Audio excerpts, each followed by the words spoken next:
Wendy A. Lewis here, and it's a beautiful sunny day, a little cool and windy out here in my backyard. But some of you had asked me about how to protect these coasters that I made, memory coasters with the flannel from, you know, a loved one's shirt. And so I wanted to show you that what I'm choosing to do is use Scotchgard. So let me tell you a little bit about the Scotchgard. Okay, so for Scotchgard, I bought the heavy duty, and it's called Water Shield, and I picked this up at Walmart. Basically, you shake the can really well, and you want to test your fabric.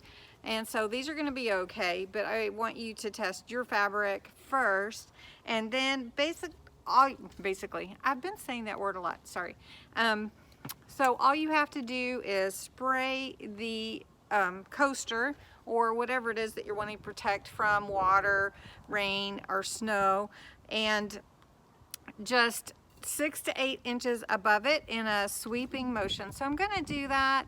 This is a really short video, but if you've never used Scotchgard before, you might be interested to find out how I protect these memory coasters. Also, you can put plastic over them if you want to do that. The other thing is you want to let them completely dry before you use them, and then you can apply Scotchgard every season if you need to. So let me show you how this is done.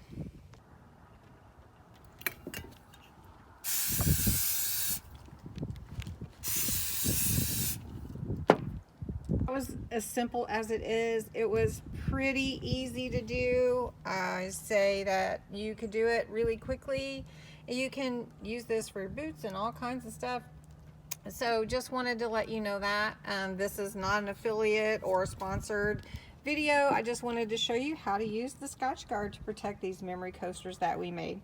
So anyway, I hope you have a great day, and you'll give this video a thumbs up, comment, share, and subscribe to my channel if you want to see when I post more videos. And we'll talk to you soon. Thank you. Bye-bye.